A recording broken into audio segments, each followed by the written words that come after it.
Man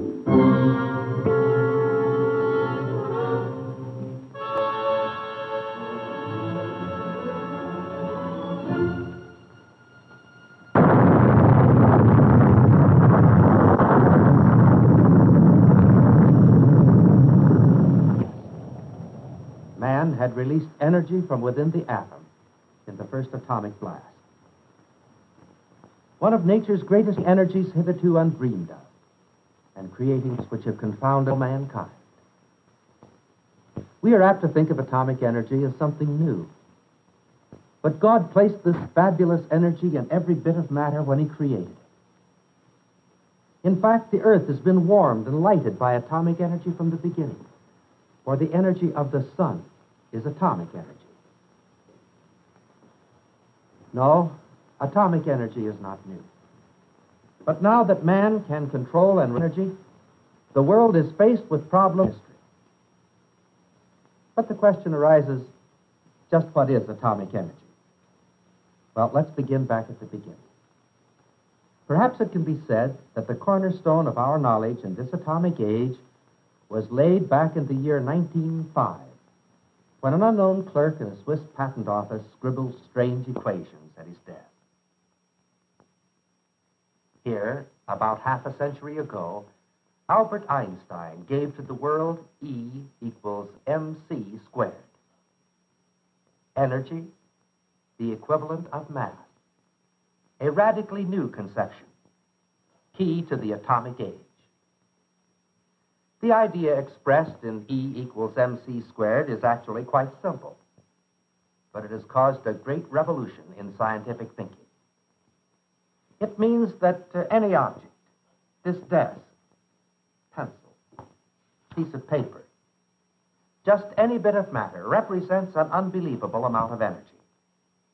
For example, the atomic energy in, just the paper of this book is the equivalent of the power produced by Hoover Dam in one full year of operation, enough to supply the electrical needs of your home for 1 million years.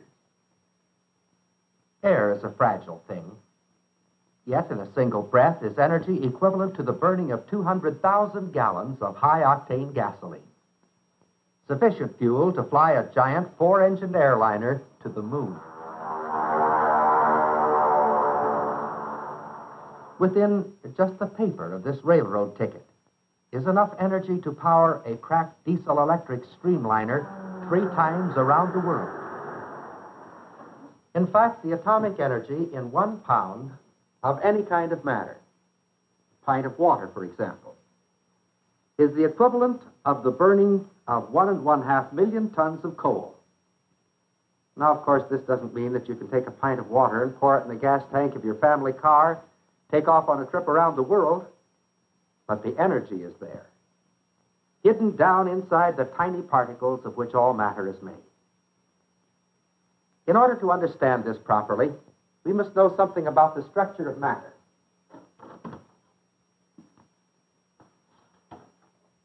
Matter may exist in any one of 3 states. The same substance may be either a solid, a liquid, or a gas, depending upon its temperature and the pressure. Water is a good example. It may be a solid, ice, or a liquid, or a gas. But even in the gaseous state, it's still H2O. What do we mean when we describe water as H2O? And what does all this have to do with atomic energy?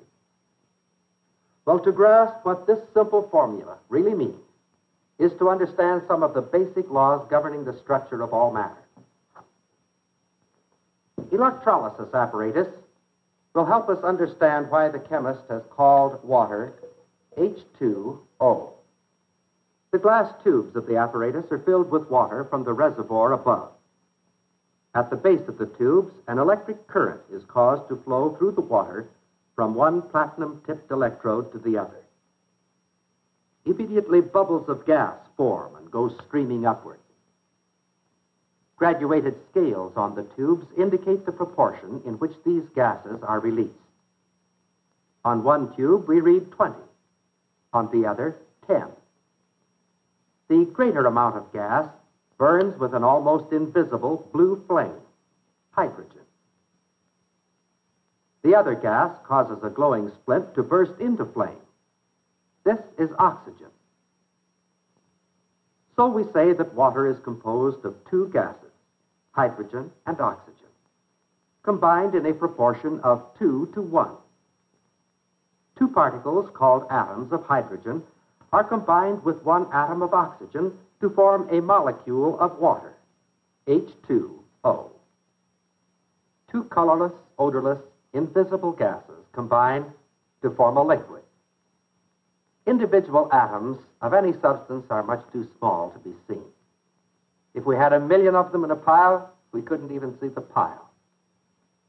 You might say, well, if we can't see atoms, how do we know that they exist? Well, there are a number of ways that we can detect their presence.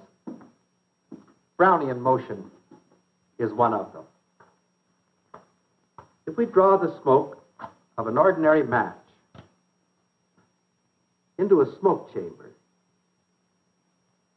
and then place it on the stage of a very high-power microscope with dark field illumination, we can see something that is really quite amazing. Notice the white spot. They're smoke particles. Why are they moving? They're being buffeted about by invisible particles of air. Air pressure is merely the resultant of untold billions of these particles bombarding an object. At sea level, their combined pressure is 14 7/10 pounds per square inch. That means that on a can like this, there are some 8 tons of pressure exerted on the surface. Why doesn't it collapse? Well, that's because air molecules on the inside are exerting an equal but opposite force. Of course, the velocity of the air particles is determined by their temperature. As the temperature goes up, their speed increases. So let's heat the air inside the can. The air molecules inside the can, here mixed with water molecules, are speeding up. And so some of them are forced out of the can. This smaller number inside, going faster, equalized the outside pressure. But now let's turn the heat off and put the cap tightly on the can so that none of the particles we have driven out can get back inside. As the air inside cools off, these particles slow down and wage a losing battle against the greater number of particles, hammering on the outside, and the can collapses.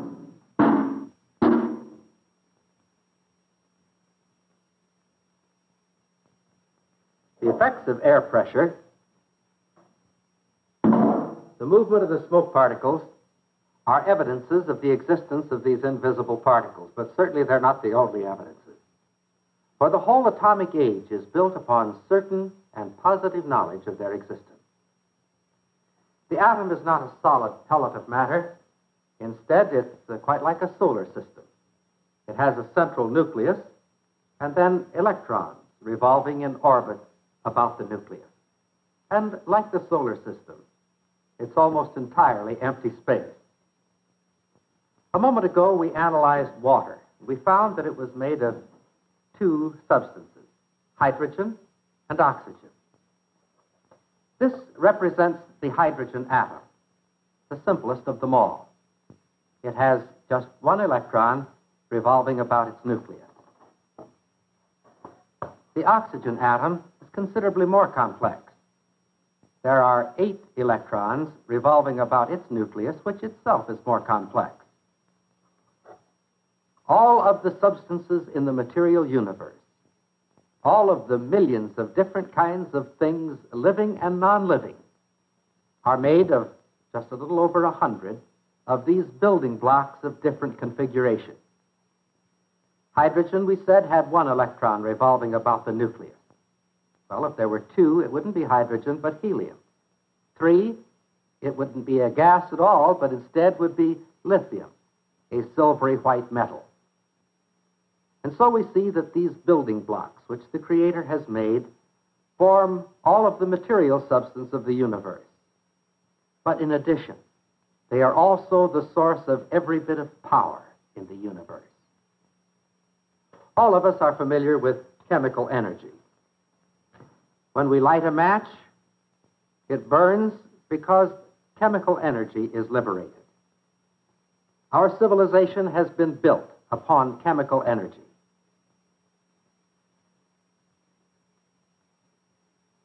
But even with chemical energy, the atom is the ultimate source of power.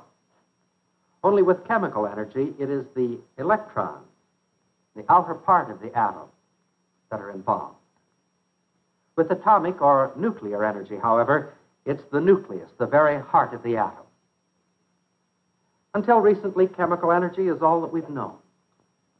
But on that fateful morning of July 16, 1945, a new age was ushered in as man released nuclear energy for the first time. A source of power millions of times greater than anything we'd known before. Let's see if we can illustrate the difference between chemical energy and nuclear energy. A firecracker is chemical energy.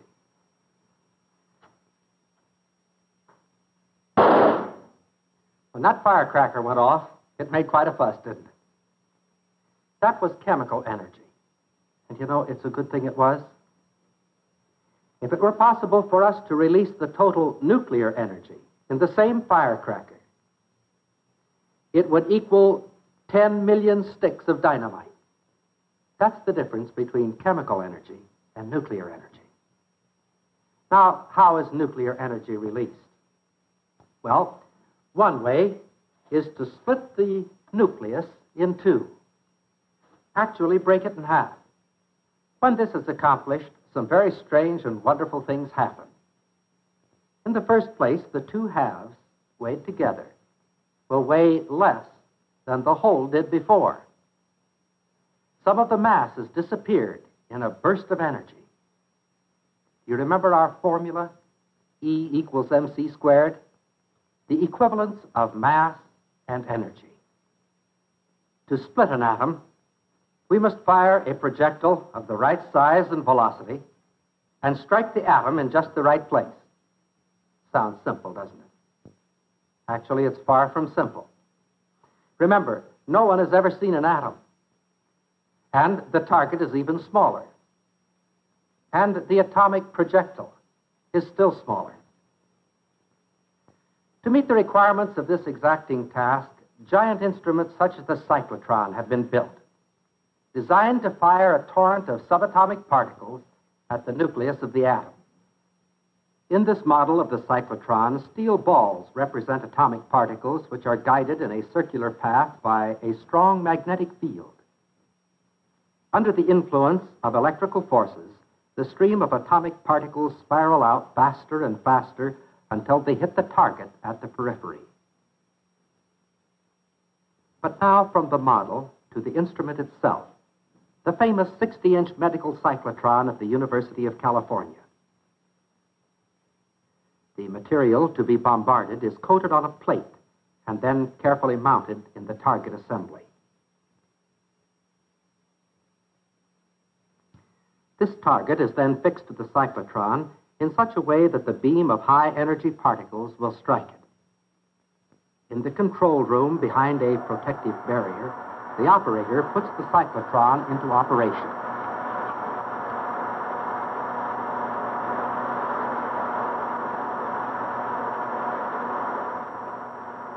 Radiation-absorbing lead bolts provide safe temporary storage for the irradiated targets as they await their use in the laboratories of medical research. Probing still further into the mysteries of the atom is the 184-inch cyclotron, also at the Radiation Laboratory of the University of California. This great 4,000-ton instrument spans 56 feet and towers 33 feet above its foundation, and accelerates particles to far greater energies than its 60-inch companion. We are now within the very heart of the 184-inch cyclotron, inside the tank, between the pole pieces of the great 4,000-ton magnet. During operation, this area is a vacuum, traversed by a spiraling torrent of atomic particles, accelerated to velocities approaching the speed of light. In the cyclotron and other accelerators, such as the synchrotron and the bevotron and the linear accelerator, atomic energy can be released, but only in small quantities.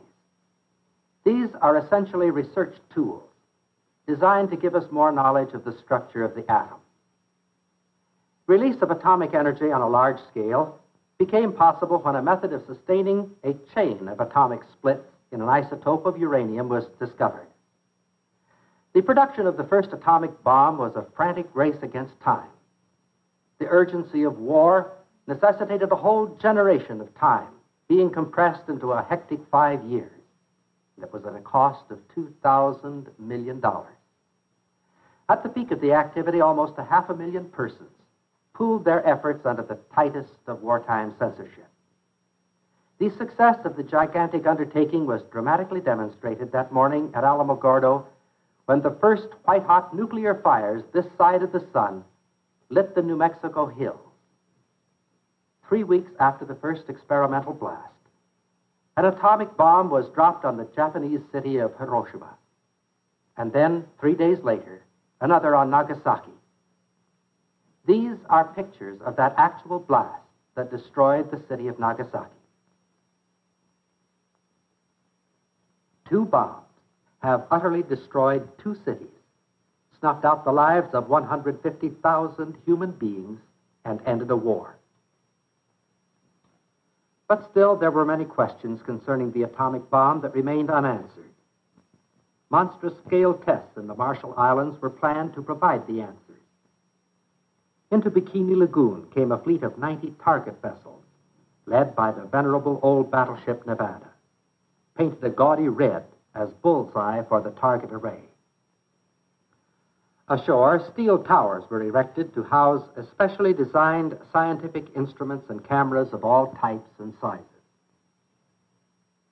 Doors of reinforced concrete and lead protected film from the effects of radioactivity. Flying boats joined the huge fleet of photographic aircraft. This was the most photographed event in history. The day of the first test arrives. Observation, weather, and instrument planes take to the air from their base on a neighboring island. The atom bomb is aboard, and it's set to explode above the surface of the water. Destination, Bikini. From the weather plane, blast gauges are parachuted toward the target.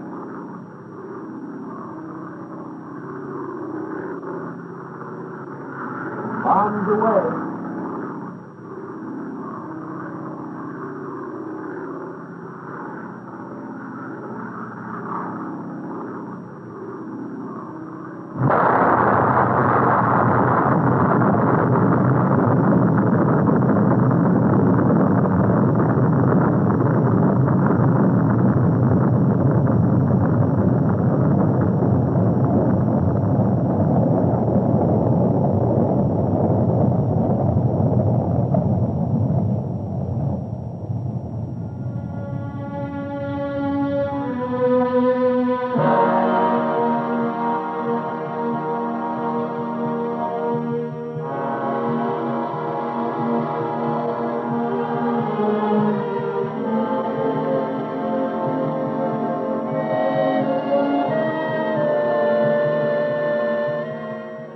Now for the second atomic blast, this one to be detonated underwater.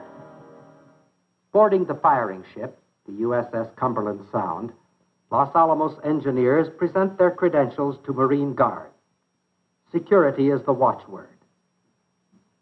Aboard this electronic control ship, signals will be transmitted to detonate the bomb. The timing laboratory is a maze of complex electronics equipment, interlocking radio transmitters, automatic timers, and recorders. Transmitters are warmed up and adjusted. Graph cards changed on time recorders.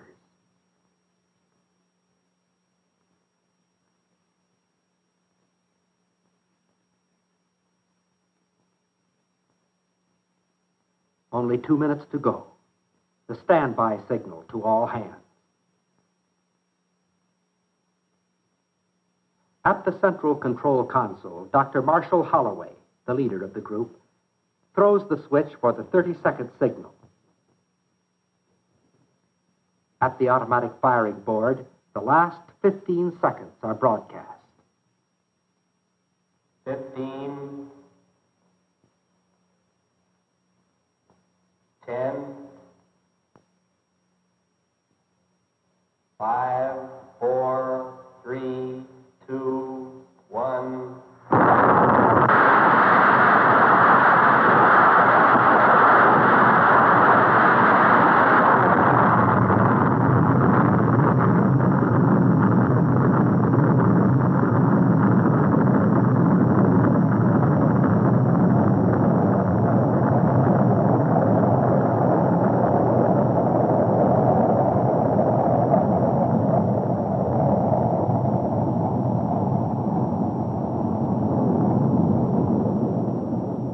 A terror-stricken world shifted its gaze from this coral atoll in the Pacific to a parched valley in the Nevada desert.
A new and more potent principle, nuclear fusion, was demonstrated in 1952 in the Pacific as the first hydrogen bomb was detonated.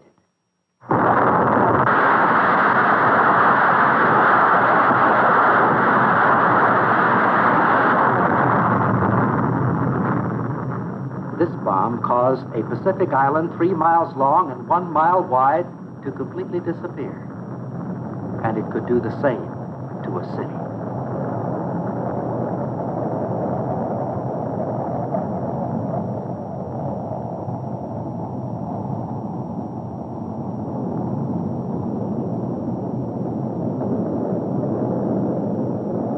Power of this dimension at our fingertips, let's think for a moment about the possibilities of the future. Man has within his grasp the power to wipe out civilization and practically destroy the earth in a few days' time. But again, he has the power that can carry him into outer space. For the first time in history, his foot is on the threshold of the vast, illimitable universe. Here before us is a tremendous potential, of benefit or of destruction, of good or of evil. Who will decide which it shall be? Well, one thing is certain, science alone can't decide it. The question will be decided by the people of the world, by you and by me. And the answer will depend upon what kind of people we are. Yes, science has given us a fearful and yet a very wonderful thing to use. How it is used will be determined by things hidden deep down in the hearts of men. Nuclear power is the basic power of the universe. As we step into this awesome realm, we seem to be standing before the presence of the Creator himself. It's enormously important that we appreciate this. And that first of all, we have reverence and respect for the power of the Creator. And now as never before. We see the importance of faith, of righteousness, and of humility before God, principles upon which this country was founded, and the only principles upon which it can continue to exist. In unleashing the power of the atom, science has set before us a tremendous challenge, and at the same time has brought to our attention the fact that the paramount issue is the rightness of our relationship to God. And every other issue, however important it may be, E equals mc squared. Energy, the equivalent of mass. A radically new conception, key to the atomic age. The idea expressed in E equals mc squared is actually quite simple, but it has caused a great revolution in scientific thinking. It means that any object, this desk, pencil, piece of paper, faced with problem history. But the question arises, just what is atomic energy? Well, let's begin back at the beginning. Perhaps it can be said that the cornerstone of our knowledge in this atomic age was laid back in the year 1905, when an unknown clerk in a Swiss patent office scribbled strange equations at his desk. Here, about half a century ago, Albert Einstein gave to the world